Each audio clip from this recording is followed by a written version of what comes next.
Hi, welcome to Learning Monkey. I am Vikram. In this class, we'll try to understand algorithm for finding the maximum and minimum using divide and conquer technique. The working mechanism of maximum and minimum using finding the maximum and minimum using the divide and conquer technique has already been explained in our previous video. If you haven't watched that video, please watch that video and come back here. And every video on our channel is going to be part of entire course or a playlist. Our suggestion is to follow the entire course so that you can have better understanding of the concepts. And the link for the playlist is provided in the description below.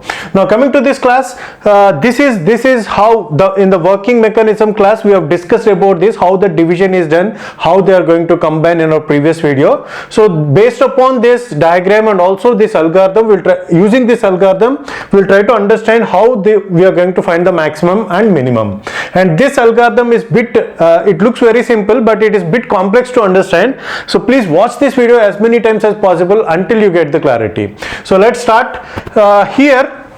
The first line of algorithm is y minus, so this is our base condition. So what this base condition states is, base condition means this is where the algorithm is going to stop dividing the problem into sub problems. So now here y minus x less than or equal to 1, it means that if the array division is having either two elements or one element, then this condition is going to be true. So for example, if you take this part of the array, here we are having only two elements. For example, here y is equal to 1 and x is equal to 0. So 1 minus 0 is less than or equal to 1. Is it true? Yes, it is true.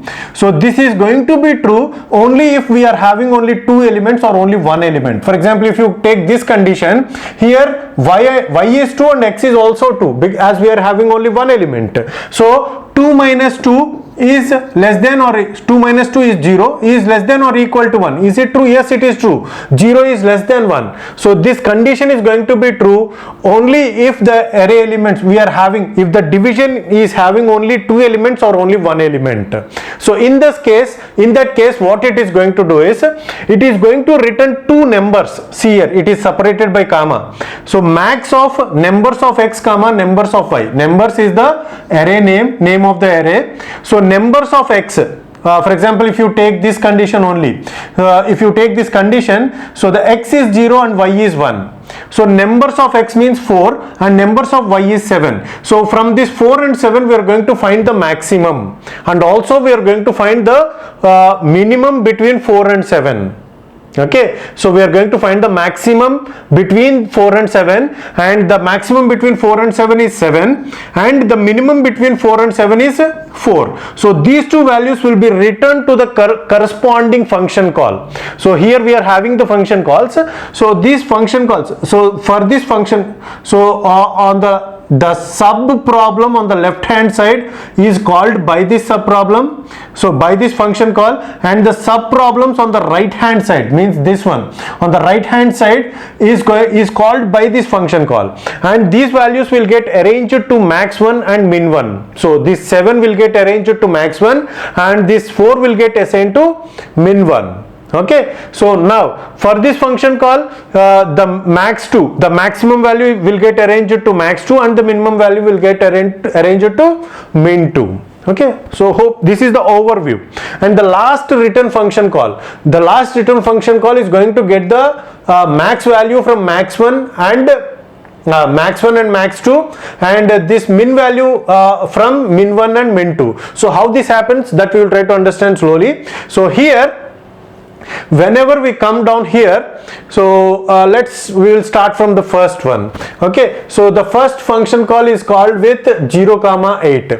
So is it y minus x less than or equal to 1? No, it is not. So we are going to come into this else condition and we are going to divide this into small pieces, means into two halves. So how it is done? It is max min comma x plus y by 2, floor value of x plus y by 2. So here the x value is 0 and x plus y by 2 is 4. So again the function call is made. See here, this division we got this from this function call. Okay, and again the function call is made, this division is made. So the x value is 0 and y value is 4. So for this function call, what is the value of x? Is 0. And what is the value of y? It is x plus y by 2. And floor value, x is 0, and this function call, for this function call, the x is 0 and y is 8. Okay, so 0 plus 8 by 2, which is 4. Again the function call is made. And one more thing is, for every function call is having, means in this max min problem, we are having 4 local variables like max 1,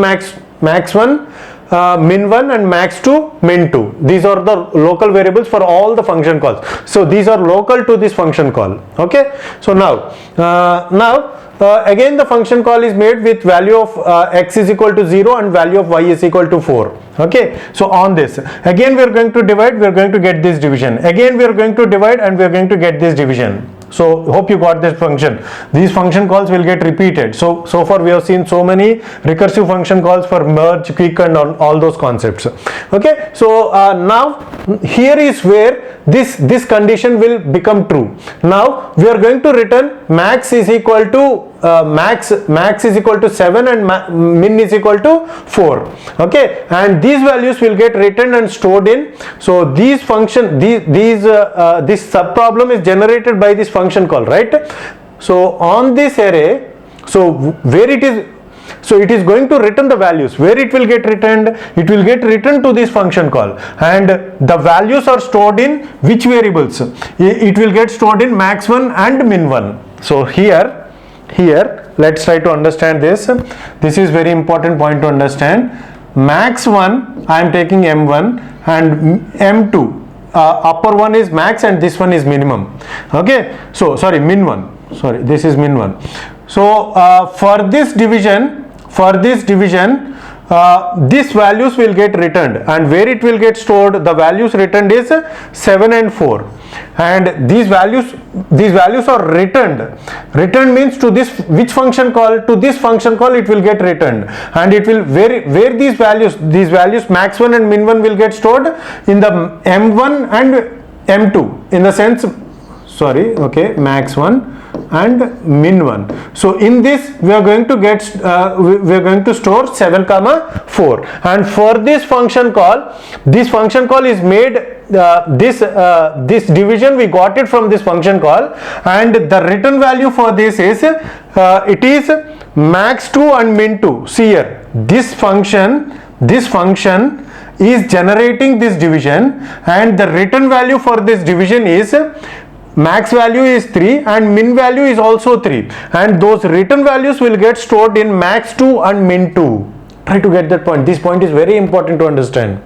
So the return values will get stored. This function call is made because of this function call. So this division is made because of this function call, and the return value for this division will be stored. The values that we are going to get is max 2 and min 2, and these values, those return values will get stored in the max 2 and min 2 of this function call. So every function is going to have 4 local variables: max 1, min 1, max 2, min 2.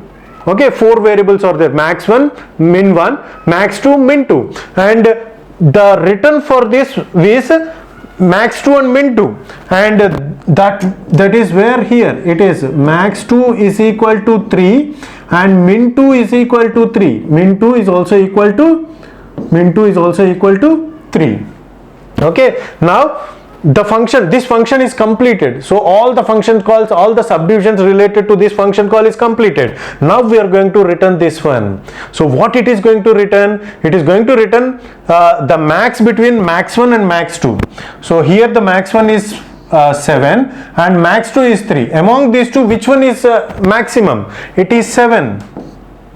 And the min of min 1 and min 2, 4 and 3. So the min of min 1 min 2 3 is 3. And how this where this has been generated? It has been generated by this function call. It has been generated by this function call, and here we are going to get the values of max 2, and because this is the left part, see here. So this piece has been generated by this function call, and it is by this function call, right? Okay, so now the max 1 and min 1 the max1 and min1 values of this function return values will be generated here for this function call. The max1 and min1 is equal to 7 and this one is 3. Okay, and for this it is max2 and min2.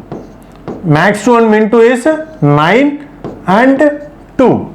Okay, now this one and these values will be there for this function call. Okay, now again these two will get combined, and similarly we are going to get these values from here, and again these two values will get combined, and finally we are going to get the result as 9 comma 1. The max value and the min value that we're going to get is 9 and 1. So this is how the min-max, the algorithm for finding the maximum and minimum using the divide and conquer technique will work. So we are going to get the max and minimum values.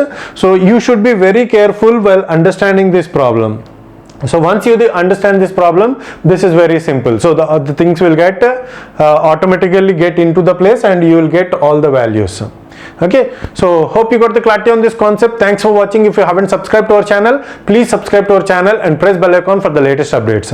And if you have any doubts regarding this concept, please post your doubt in the comment section below. And if you feel that this video is helpful to you, please give us a like symbol, and please share this video with your friends so that they will also get benefited. Thanks for watching.